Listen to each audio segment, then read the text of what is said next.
He nearly checks his privilege. I cut off Tanya's route from her table to the door, placing myself squarely in the way. Looking her in the eyes, I point out, with remarkable calm, I think, that I never win anything. I don't really expect sympathy, but I want it all the same. Having aired my grievance out loud, I find Tanya rolling her eyes at me. "Oh, please," she says. "Matilda was brilliant and funny." We are in the pub after the poetry slam, and I've cornered Tanya at the table where she's been sitting with her friends. I didn't make it through the first round, and the injustice still smarts. "What's that face for?" Tanya asks. "Do you think she won on the strength of her tits, Mark? Is that it? Do you think women have an unfair advantage over you because they can use sex appeal?" She knows I do. I've commented on it before. Right now, I'm only talking to Tanya because I find her attractive.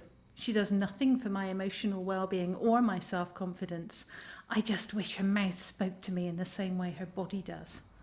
I wish I felt safe being honest about these things. Bloody PC brigade.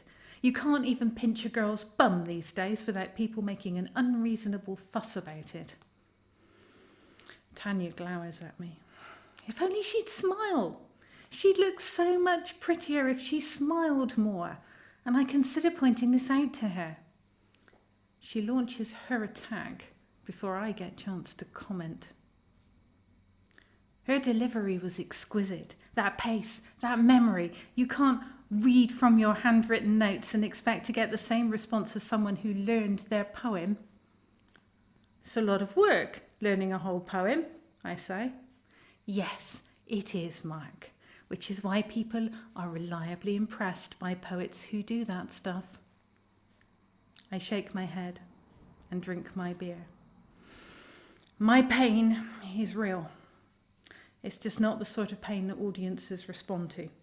I'm just not enough of a victim, which is hardly my fault, I tell her. She shakes her head and looks around like she's trying to escape, so I waste no time pressing my point.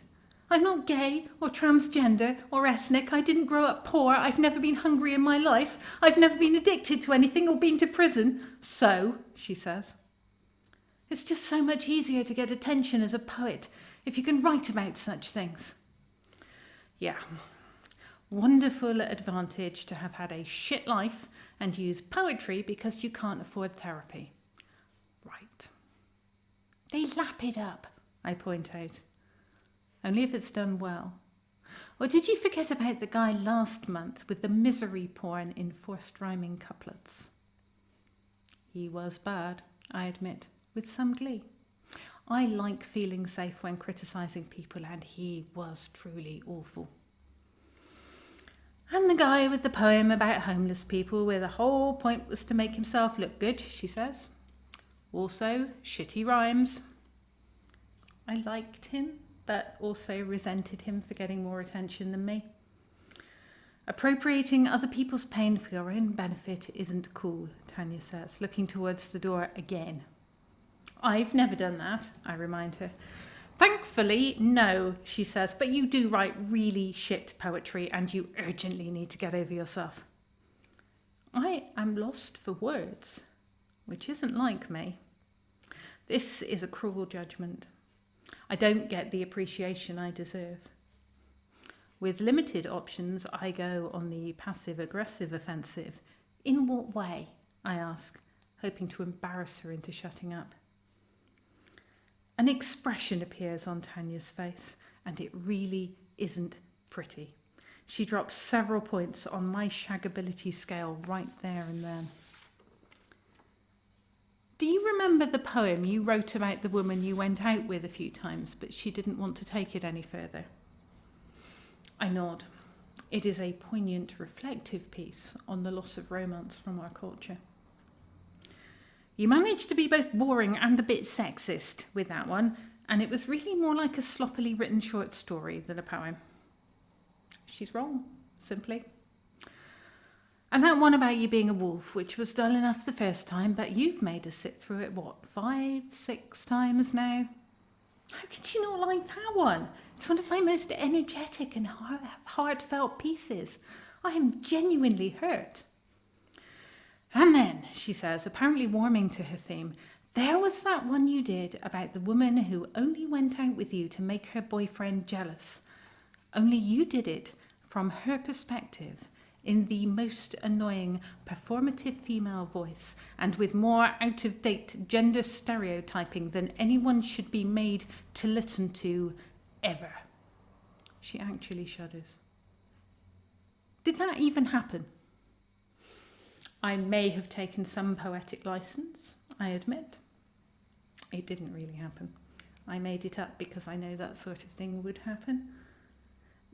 Do you remember what happened when you got to the end of that poem, Mark? I do remember, but say nothing. No one clapped.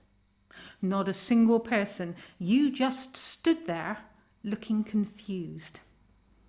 It was strange, I admit. I found that night entirely perplexing. It was sexist bullshit, badly written and badly performed. That's why no one clapped. It was edgy, I try.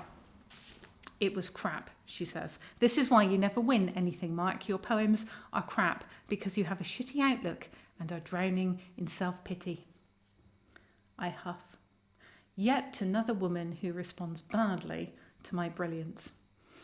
Honestly, it's lonely being as clever as I am and being totally misunderstood by these inferior females with their minimal educations and massive attitude problems.